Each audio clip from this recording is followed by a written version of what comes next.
Bora pessoal, porcentagem concurso 2025 para auxiliares de serviços gerais.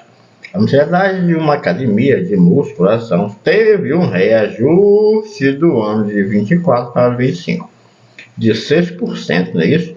Se o valor em 2024 da mensalidade era de R$ 150, agora em 2025, né, o valor vai passar a ser um desses aqui.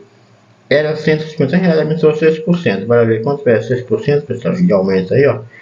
6% de 150. Ver quanto vai dar depois soma, não é isso? Costa aqui, costa aqui. Sobrou 6 vezes 15, 90. E tem um 10 embaixo. Pronto. Sobrou 0 de novo, 0. Costa aqui.